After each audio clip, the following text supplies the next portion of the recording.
All right, Ronan MMA, welcome back to the channel. Now, one of the things that annoys me about this sport is that fans of certain fighters will call you a hater if you say anything other than every single time they fight, they are going to absolutely dominate and simultaneously are the coolest person in the world. But smarter people know better and know that you cannot be a fan of a certain fighter while not being a hater. And smart people also know that even if you don't like a fighter, you can give them credit where it is due, despite your perhaps disdain for them, okay? And I think one thing that can unite everybody in the MMA space, or maybe not everybody, but most smart people, is that Ariel Helwani is a snake, a worm, or a weasel, whichever adjective describing word you would like to use. Aljamain Sterling did an interview with him, I believe it was yesterday, and I'm actually going to be giving Aljamain Sterling quite a bit of credit here because, in my opinion, Ariel Helwani tried his absolute best to bait Aljamain Sterling into whining, complaining, and downright shitting on the UFC, which is ultimately absolutely ridiculous considering Dana White is the one that signs Aljamain Sterling's seven-figure checks. Do you know what I mean? The Schmo said this perfectly. What I feel like with his style, there's an agenda. Like, there's obviously something he wants to get out of it. He needs to make himself look good, and sometimes that falls at the expense of the athletes. He mentioned that Ariel Helwani will he has an agenda and he is going to do what benefits himself first, and he doesn't really care if it comes at the expense of the fighter. And while he does that, he will simultaneously try to act and pretend as though he is a massive advocate for these fighters. And in his interview with Aljamain Sterling, he tried his best to get him to bash his boss, essentially Dana White, okay? And I want to play these clips for you because I cut out two small clips from this interview in where I think Aljo handled himself perfectly. Now, the first question was, One last question on this, because I know you want to move on from all of it, but I'm just curious, was the question ever asked, like, why do I have to turn around so quickly? There are other champions who haven't fought for months. Why do I have to fight in August when I just went through 25 minutes with one of the best fighters of all time, Henry Cejudo? Why are you making me do this? We spoke about that as well. I definitely asked that question, and when they mapped it all out, this made the perfect sense for me in my career and just the opportunity. You know, my second main event, I'm fighting a big name. He's got a bunch of Fortnite followers, and I can't, I can't even not laugh at saying that. It's this guy is beating the most top five guys in the world. He's the most credentialed opponent that I have to date. So I think going out there and making the quick turnaround against a guy like that, I mean, it does monumental things for my career. So I look forward to the test. And what bigger name can there be than Sugar Booger O'Malley? why do I have to do this? There are so many other champions who haven't fought in months. Like, why am I turning around after 15 weeks, which by the way is months, okay, by definition, it's about 3.5 months, so him saying other champions that haven't fought in months is silly. I believe, and this is partially joking, he's taken another shot at Jamal Hill because other than Jamal Hill, who was waiting for an injured Yuri Prohaska to come back before defending his title, every single champion has fought either recently or has one booked coming up. They needed a headliner for this card. And in my opinion, Aljamain Sterling's answer to this was just perfect, right? He refrained from whining and whether or not Aljamain Sterling in his brain, in his mind, in his heart wants to complain about it or has issues with it, he handles this perfectly. He's on a podcast that has 1.7 million subscribers, is going to get hundreds of thousands of views, and Ariel Helwani's trying to get him to bash his boss, and Aljamain Sterling does not take the bait. You know, when they mapped it all out, this made the most amount of sense for my career. Big opportunity, big name, second main event, all this good stuff. And in my opinion, that is a very good attitude to have. Now, we will never know whether or not this is what he's actually thinking or if he is upset that he has to fight still on this date. But his answer to that was absolutely perfect, and he's got Ariel Helwani over there trying to get him to bash his boss, essentially. Like, what you want the champion to just whine and complain with you because you love to whine and complain and play victim at every single chance you get?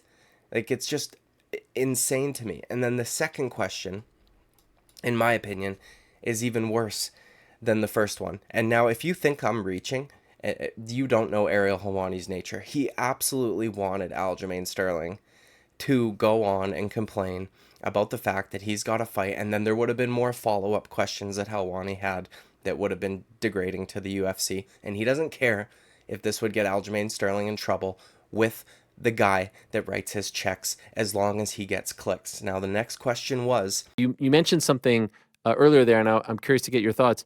Who do you think the UFC brass wants to win this fight? Listen, I think it's a win-win for them, honestly, because this is one of those opportunities where the way I assess this is Conor and Khabib. Khabib doesn't explode the way that he did without Conor. You know what I mean? Maybe in the Caucasus region, he's very popular. Okay, cool. But in the States, he doesn't become nowhere near as popular without a proper dance partner like Conor McGregor. Now, for me, I think this is a win-win for the UFC where I had that dance partner and the knockoff Conor McGregor was not as good. And there's an opportunity for me to catapult myself off of everything that he kind of has, man. I'm not here to take everything, Ariel. I'm taking everything this man has. Every last 15, 14-year-old Fortnite video game Twitch streamer that he has, I'm taking everything. So this is my moment. And obviously, if he wins, it's a way for him to validate everything he's done so far for his career, because everyone is always shitting on he's never fought anybody ranked. He's never beat anybody. He beat one guy by split decision. And that fight, honestly, really could have gone either way. who do you think the UFC brass wants to win this fight? Which, in my opinion, is a silly question to begin with, because I feel like this is getting overstated a little bit.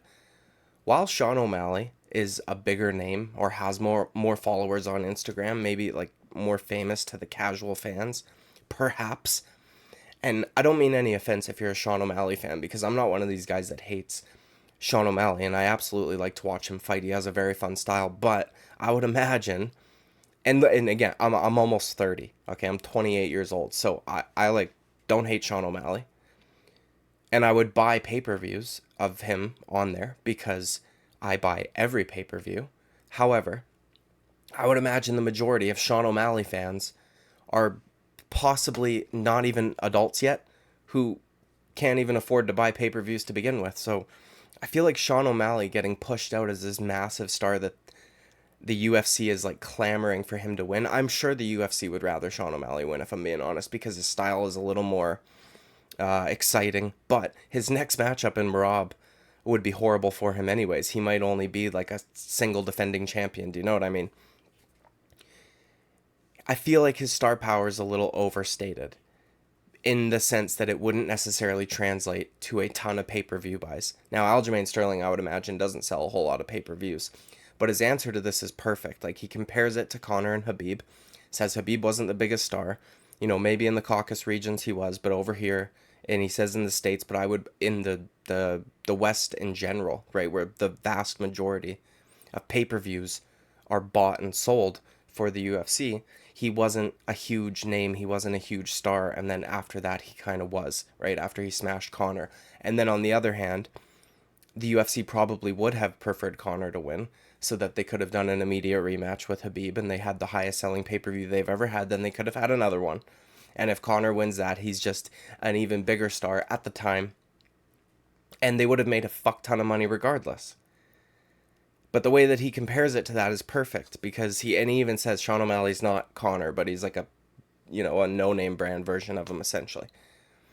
And that if he beats Sean O'Malley, he can grab a whole lot of star power off Sean O'Malley. And if Sean O'Malley beats him, then it's a big coming out party for Sean O'Malley, and it's a win-win, because either way, both guys' profiles get lifted. And he's correct about that. Now, one thing that later on in this interview he went to speak about was that he's not going to be, he believes this is his last fight at bantamweight, which is unfortunate because, you know, he cites like it's Marab's time as the reason why he wants to move up, which kind of tells me that he's not going to attempt to hold on to both belts and go try for double champ status. So that star power might even go to waste a little bit. If he were to hold on to two belts and then try and go up and fight Alexander Volkanovski, that would be a lot better. But he doesn't want to. He says he's sick of cutting weight, which is fine. Ariel Helwani, though, is trying to throw a wrench into all of this by doing. Do you think that if Aljamain Sterling sat on here and fucking shat on the UFC, complained about them, whined about them on a podcast with 1.7 million fucking subscribers, hundreds of thousands of views, with a host who Dana White despises with every ounce of his being, do you think he would be kind to Aljo in the sense that, considering Aljo, it appears, is going to be vacating his bantamweight belt when he moves up, do you think he would get an immediate title shot if Aljo just stays steady, shitting all over Dana White, complaining and whining at every turn that he gets? Like, I was honestly, you know, like pleasantly surprised at the way Aljamain Sterling handled this, because that was a lot of the criticisms I've had of him in the past, is the way that he kind of handles himself when situations like this arise. Like, he complains a little bit, and you know, obviously the way that he won the title, and not even just that, the way that he acted after the fact and things like this. But I just Ariel Helwani doesn't give a shit. It had Aljo done all that, Ariel would have been having a total wet dream, and then would have used it to get a ton of clicks. Dana White would be, and whether or not you think this is petty, pardon me, or the correct thing to do, Dana White would not have been happy with that. Do you know what I mean? And again, he's the guy that writes your fucking checks. Ariel Helwani's not writing Aljamain Sterling $1 million plus checks. Ariel Helwani's not buying Aljamain Sterling green fucking Lambos. Do you know what I mean? Like, this is just, it's gross that he keeps trying to do this, and I think the Schmo put it perfectly. He's got an agenda. We all know what the agenda is. It's anti-UFC, fucking till the death of him.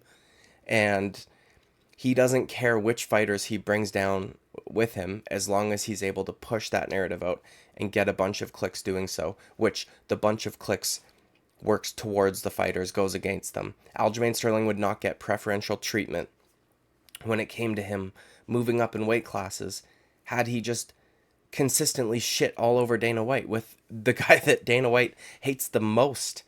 Do you know what I mean? So while some people might think I'm reaching a little bit here, I don't think so, man. I think he's absolutely trying to bait Aljamain Sterling into shit talking the UFC, into whining and complaining, being a victim just like Helwani is, and ultimately would be detrimental to Aljamain Sterling's career. But Ariel Helwani doesn't give a flying fuck about that. Now, the way that Aljo handled this here perfectly, in my opinion, and even at the end of his the second answer that I showed you guys, talks about how he's not going out there to, you know, hug his back. He's gonna try and finish him. And if he goes out there and finishes Sean O'Malley, and then decides he wants to go up, how could you deny a 3 or 4 time, like 4-time defending bantamweight champion how could you deny him the opportunity to go up and fight for the title up at featherweight? Because at that point in time, regardless of whether or not you think he beat Petr Yan the second time, I rewatched that fight last night, and I honestly had a hard fucking time scoring it for Aljamain Sterling, and I'm not being a hater when I say that. It is what it is, dude. Whether or not you think he beat Cejudo, whatever. If he goes out there for a 4th title defense and finishes Sean O'Malley, how could you not give him that opportunity, where you've given people who have 1 or 2 or 0 title defenses the opportunity to go up and fight for the championship at the next weight class? Do you know what I mean? So while I don't really like Aljo all that much, I think he handled himself perfectly here. He didn't take the bait. Aljamain Sterling, or Ariel Helwani, my bad, is a fucking worm who just wanted Aljo to shit on the UFC with him, and doesn't care how it affects his career. So, and also, I do believe that was a slight jab at Jamal Hill, because if you think about it, like, Zhang Weili's fighting on this card. Amanda Nunes just fought. They haven't figured out the bantamweight championship yet. Alexa Grasso and Valentina Shevchenko are already scheduled. John Jones scheduled. Leon Edwards and Colby Covington, we think, is Abu Dhabi or the next one. Islam's fighting in Abu Dhabi. Volk just fought. You know, like, who are we talking about here? Which other champion could you be referring to? So, anyways, dude, that's my thoughts on this. And credit to Aljamain Sterling for keeping his composure, whether or not he believes what he's saying, or if he's just trying to save face. He handled it perfectly in the face of a fucking worm, and credit to him. Now, let me know what you guys think in the comments down below. like and subscribe. I would greatly appreciate it. I apologize for my voice. I may be getting sick. I don't know, dude. I'll see you at the next one. Bye bye.